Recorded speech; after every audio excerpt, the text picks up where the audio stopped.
शिंदेचं सरकार आल्यानंतर हे भूसंपादनाची जी प्रक्रिया ही पूर्ण होते आहे. नाही, मला वाटतं अजून एक गोष्ट ते करतील की जर हे सरकार टिकलं, जे टिकणार नाही पण टिकलं, तर मंत्रालय देखील सुरत किंवा अहमदाबादला हलवतील. खरं तर दिल्लीमध्ये आज महाविकास आघाडीच्या जागा वाटपा संदर्भातली बैठक होते. काय तोडगा निघेल असं वाटतं?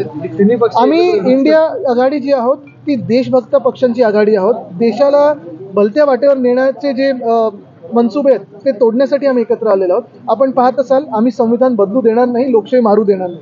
म्हणून आम्ही सगळे अनेक वेगळ्या वेगळ्या राज्यातून वेगळ्या वेगळ्या विचाराचे पक्ष देशाची लोकशाही वाचवायला आलेलो आहोत.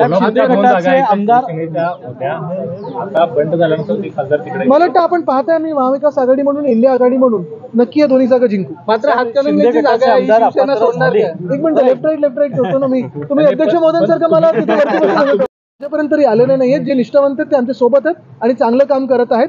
जे निष्ठावंत आहेत आपण पाहताय, आम्ही पुढे घेऊन जाऊ शकेल. हातकणंगलेची जागा ही राजू शेट्टीसाठी शिवसेना सोडणार का? कारण राजू शेट्टी मातोश्रीवर देखील आले बघा, जर तरवर आता आम्ही जाणार नाही. आता आम्ही सगळे एकत्र जे येत आहोत, जे कोणी आपण आपल्यामधून पण येऊ शकतं.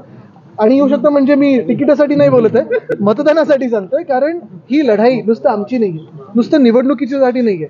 आणि मी परत एकदा सांगेन, केंद्रात सरकार कोण बनवेल, कसं बनवेल हा फार नंतरचा विचार आहे. महाराष्ट्र म्हणून आपण विचार करायला पाहिजे. ते गल्ली ते दिल्ली मतदान करताना जे कोणी आपले उमेदवार असतील, जे जिंकून येतील, तर कोण जिंकलं पाहिजे, तर महाराष्ट्राचा आवाज बुलंद कोण करेल ह्याच्यावर आपण विचार केला पाहिजे. कारण दिल्लीच्या हातात जर सगळं काही दिलं तर पहा, चंद्रपूर लोकसभा असेल किंवा पुणे लोकसभा असेल, 1 वर्ष आता लोकसभेत आवाजच नाहीये. आणि म्हणून तिकडचे विषय इतर लोक मांडू शकतात की नाही मला माहित नाही, पण तिकडचे स्थानिक खासदार नाहीच. साहेब, सुनावणीसाठी जी ऍफिडेव्हिट सादर केली होती त्यामधून तुम्ही मुद्दे